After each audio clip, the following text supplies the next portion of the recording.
کہ وہ کس قدر رحمت کے غلاف میں لپٹی ہوگی، یا بالکل ایسے ہی جیسے کوئی انسان بارش میں چلتے چلتے اچانک کسی ایسے سایہ دار درخت کے نیچے آ جائے جس سے خوشبو ٹپک رہی ہو۔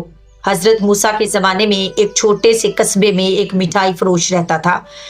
وہ نہ تو کوئی عالم تھا، نہ نمازی تھا، نہ تہجد گزار تھا، لیکن ایک بات تھی جو اس کے دل میں بچپن سے بیٹھ گئی تھی کہ جو بندہ جمعرات یا جمعہ کو فوت ہوتا ہے اللہ اسے بخش دیتا ہے۔ یہ بات اس نے نہ جانے کہاں سے سنی تھی، لیکن اس پر یقین ایسا کر لیا جیسے کہ پتھر پر لکیر ہو۔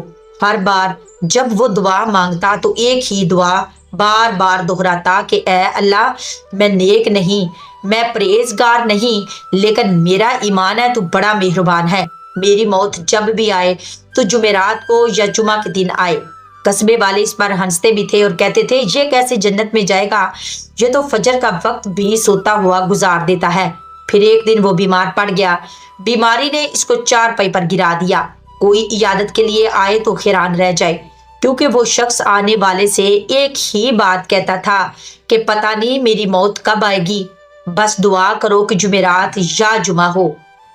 اللہ کی قدرت دیکھے اس بندے کی جمعرات کے دن سورج غروب ہونے سے کچھ دیر پہلے اس کی سانسیں تھم گئی، لیکن حیران بھی ہوئے اور کچھ ڈر گئے کہ شاید واقعی اس کے ساتھ کوئی راز ہے۔ جنازہ پڑھایا گیا، قبر کھودی گئی اور اس کو دفن کر دیا گیا۔ اب اصل منظر شروع ہوتا ہے۔ قبر بند ہوئی، اندھیرا چھا گیا، دو فرشتے سوالات کے لیے آئے، لیکن جیسے ہی وہ قریب پہنچے اچانک اللہ تعالیٰ کی طرف سے آواز آئی، رک جاؤ، اس بندے کو نہ ستانا، اسے عذاب نہ دینا۔ یہ میرا بندہ نیک اعمال والا نہیں تھا، لیکن اس نے میری رحمت پر یقین رکھا۔ اس نے ہمیشہ مجھ سے یہی مانگا کہ موت جمعرات یا جمعہ کو ہو۔ آج میں نے اس کی دعا قبول کی اور اپنی رحمت کے سائے میں لے لیا۔ منکر نکیر پیچھے ہٹ گئے، قبر کا اندھیرا نور میں بدل گیا، مٹھائی فروش کی روح پرسکون ہو گئی، اب قبر میں نہیں بلکہ ایک باغ میں لیٹا ہوا تھا۔ یہ حقائق ہمیں یہ سبق دیتے ہیں کہ اللہ کی رحمت کتنی وسیع ہے۔ بندے کے پاس نیکیاں نہ ہوں، اعمال کمزور ہوں، لیکن دل میں اگر اللہ کی رحمت پر سچا یقین ہو تو وہ یقین بھی بخشش کا ذریعہ بن سکتا ہے۔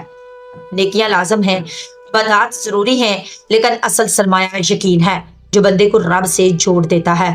مٹھائی فروش دنیا والوں کی نظر میں عام انسان تھا، مگر اللہ کی نظر میں وعدے پر یقین والا بندہ تھا، اور یقین والوں کو اللہ کبھی مایوس نہیں کرتا۔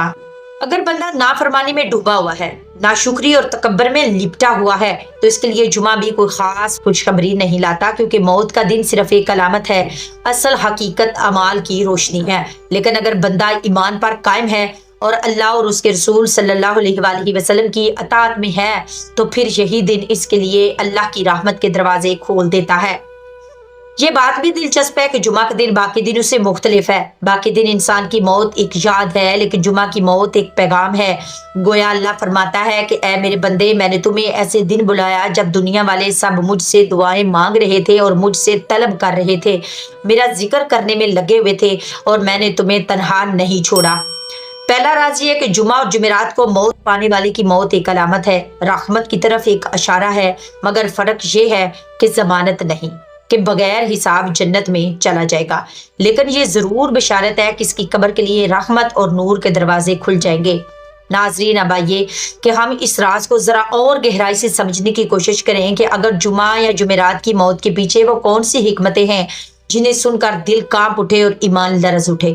سب سے پہلی حکمت یہ ہے کہ جمعہ کا دن دراصل یوم الجمعہ ہے، یعنی جمع ہونے کا دن۔ اس دن قیامت قائم ہوگی، اسی دن سب انسان میدان حشر میں اکٹھے کیے جائیں گے۔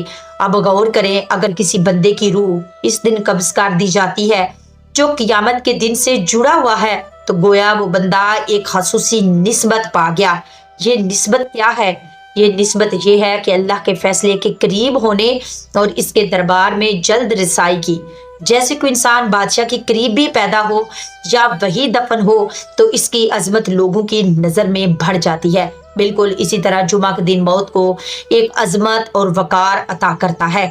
دوسری حکمت یہ ہے کہ جمعہ کو بخشش اور مغفرت کے دروازے کھلتے ہیں۔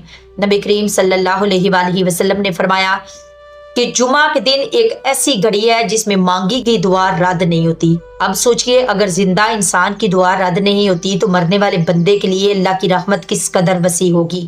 یہی وجہ ہے کہ جمعہ کی موت گویا اس گھڑی کی قبولیت میں لپٹی ہوتی ہے۔ بندہ اپنے عمل کے ساتھ اللہ کے پاس آتا ہے اور اللہ اس لمحے کو اپنی رحمت میں ڈھانپ لیتا ہے۔ تیسری حکمت یہ ہے کہ جمعرات اور جمعہ کی موت دنیا والوں کے لیے بھی ایک پیغام ہے کہ جب کوئی شخص ان دنوں میں وفات پاتا ہے تو لوگ خود کہتے ہیں کاش ہماری موت بھی ایسے دن ہی ہوتی۔ یہ خواہش خود اس بات کی علامت ہے کہ یہاں موت ایک خاص مقام رکھتی ہے۔ گویا اللہ اپنے بندے کو نہ صرف دنیا میں عزت دیتا ہے بلکہ اس کے جانے کے بعد بھی لوگوں کے دلوں میں اس کے لیے دعا اور خیر کا جذبہ ڈال دیتا ہے۔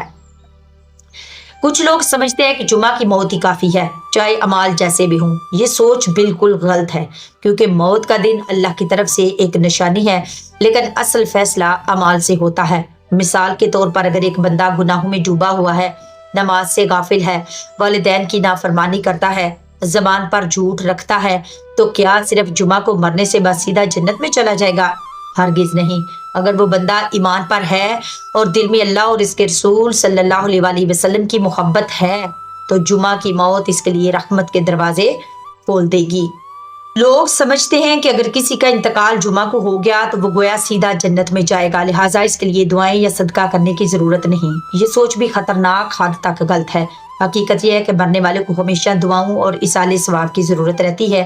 جمعہ کی موت فضیلت ہے، لیکن اہل خانہ کی دعائیں اس کے لیے درجات کو بلند کرتی ہیں۔ اس لیے جمعہ کی موت کو جنت کا پروانہ سمجھ کر غفلت میں پڑ جانا خود اپنے آپ کو دھوکہ دینے کے مترادف ہے۔ ایک اور غلط فہمی جو سب میں پائی جاتی ہے وہ یہ ہے کہ جمعہ کو موت مانگنی چاہیے۔ کچھ لوگ اپنی دعاؤں میں خاص طور پر یہ کہتے ہیں کہ یا اللہ مجھے جمعہ کے دن موت عطا فرما۔ یہ دعا درست ضرور ہے، لیکن صرف دن کی بنیاد پر۔ موت مانگنا کمال نہیں، اصل کمال یہ ہے کہ انسان ایمان اور اعمال صالحہ کے ساتھ دنیا سے رخصت ہو۔ اس لیے موت کی دعا ہمیشہ اس طرح کرنی چاہیے کہ اللہ میرا خاتمہ ایمان پر کر اور مجھے ایسے دن موت دے جو تیرے نزدیک سب سے بہتر ہو۔ حقیقت یہ ہے کہ حدیث میں صرف اتنا آیا ہے کہ جمعہ کے دن فوت ہونے والا بندہ فتنہ یعنی قبر کے سوال و جواب کی سختیوں سے بچ جاتا ہے، لیکن یہ بات نہیں ہے کہ اس کے گناہ بالکل معاف ہو گئے یا قیامت کے دن اس سے کوئی حساب نہیں ہوگا۔ ہمیں چاہیے کہ ہم اپنی زندگیوں کو قرآن و سنت کے مطابق گزاریں اور قرآن پاک کو سمجھ کر پڑھیں اور اس سے اپنی زندگی کے تمام مسائل کا حل نکالیں۔ 5 وقت کی نماز پڑھیں اور نماز میں کوشش کریں کہ خشوع اور خضوع ضرور پیدا ہو۔ ناظرین، جانے سے پہلے میرے چینل کو ضرور سبسکرائب کریے گا۔ انشاءاللہ ملتے ہیں ایک نیکسٹ ویڈیو میں ایک نئے ٹاپک کے ساتھ، تب تک کے لیے اللہ حافظ، فی امان اللہ۔